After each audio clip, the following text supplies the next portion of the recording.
Should the U.S. shut down the Postal Service? Yes, it should, and I explain why.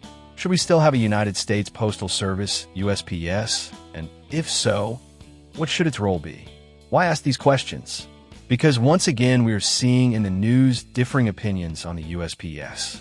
On the right, we are seeing politicians and pundits suggesting the USPS should be abolished or its business model significantly changed. On the left, politicians and pundits are suggesting that the USPS is vital to national interests and should not be touched. Which opinion is correct? Before considering if the USPS should be changed, eliminated, or kept, we need to understand what the USPS is and what it does.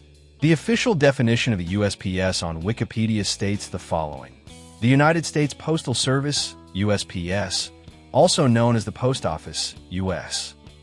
Mail, or simply the Postal Service, is an independent agency of the executive branch of the United States federal government responsible for providing postal service in the United States, its insular areas, and associated states.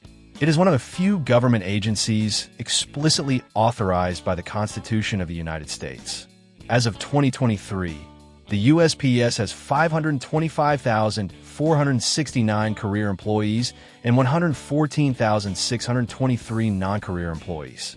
The USPS has a monopoly on traditional letter delivery within the U.S. and operates under a Universal Service Obligation, USO, both of which are defined across a broad set of legal mandates, which obligate it to provide uniform price and quality across the entirety of its service area.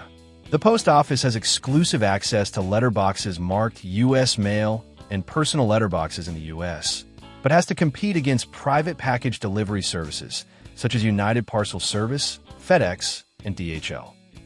To give some scope as to the size of a USPS, as of 2023, the Postal Service operates 33,641 post office and contract locations in the U.S. and delivered a total of 127.3 billion packages and pieces of mail to 164.9 million delivery points in fiscal year 2022.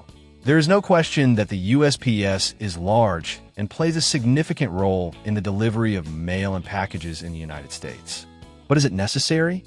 To understand the USPS better, let's look at how it generates revenue.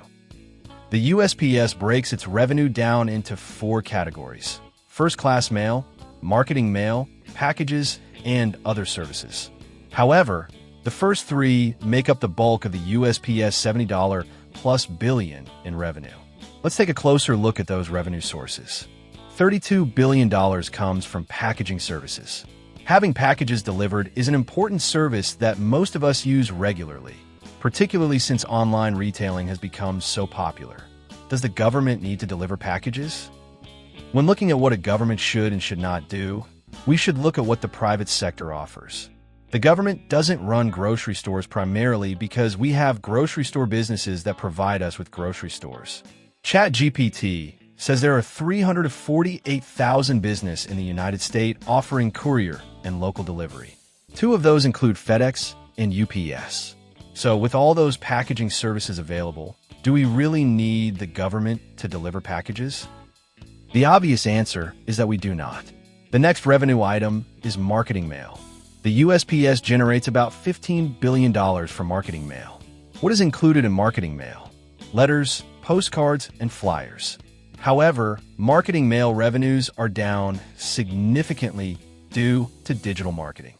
In 2023, marketing mail revenues dropped by over 11%. Further, marketing mail revenues are supported by the fact that the USPS has a monopoly on the delivery of flyers to your mailbox. That's right. It is illegal for any other company to drop a flyer in your mailbox.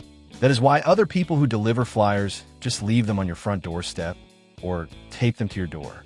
It is interesting to note that if a business sends me junk mail to my email address without my permission, that business could be breaking U.S. federal laws. But the United States government, through the Postal Service, can fill up my mailbox with junk mail without my permission. I also wonder why aren't the environmentalists and climate change advocates on this issue? We kill millions of trees a year, so my local grocery store, through the U.S. government, can fill my mailbox with the grocery store bargains of the week. Well, we know why. The environmentalists and climate change advocates are also big government advocates and pointing out that the government is facilitating the killing of millions of trees to fill mailboxes with unwanted flyers would go against their big government ideals. So, do we really need the U.S. government to deliver marketing mail? Obviously, we do not. The final category of mail is first-class mail. Most of first-class mail is letters. What kind of letters are these? Most of the first-class mail is business-related and includes credit card statements, bank statements, insurance documents, tax documents, marketing materials, and loan statements. Increasingly, many of us are receiving these types of documents electronically. Over the last 5 years, first-class mail volume has dropped close to 30%, and that trend is expected to continue. Almost every business, even small ones, now provide for the delivery of invoices and statements electronically. The electrician, the plumber, and the air conditioning guys who recently worked on my home remodel all sent their invoices electronically, and I paid all of them electronically. A few weeks ago, I wanted to send a letter to a federal government agency. There is no mailing address on the website. Even federal government agencies want you to email them, as opposed to sending a letter. So, do we really need the U.S. government to deliver first-class mail that can easily be downloaded electronically? Obviously, we do not. We don't need the U.S. government for the delivery of packages, marketing materials, or business letters. Is there any reason we do need a postal service? It is possible that some very small group of people in the U.S. live in a place where there is no FedEx or UPS delivery and who don't have access to the internet to download business mail. I have never met such people, and I have no idea where they live, but I will accept that it is possible those people do exist. How do they get mail?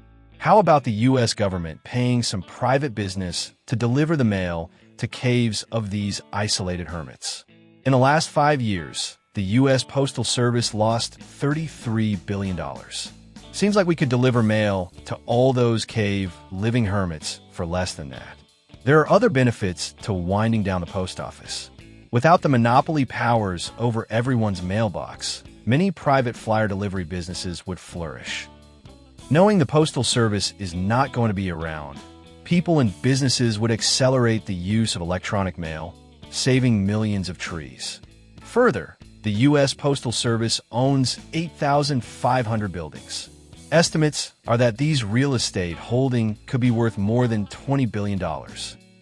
An orderly liquidation of these properties would provide cash that we could use to pay off some of the national debt.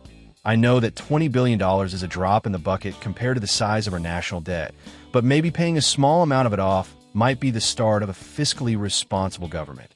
Further, with the Postal Service losing about $6 billion a year, we could save that money. Given all the reasons that make shutting down the Postal Service a logical and rational decision, why are so many politicians like Bernie Sanders, Elizabeth Warren, and Jerry Nadler so vocal about keeping it going? A thinking person might figure it has something to do with the 600,000 plus Postal Service employees and the political support of those employees' union for the Democrat Party. It is a shame that those people we elect to office to manage the affairs of our country responsibly can be bought off by the promise of votes and money just so they can stay in power.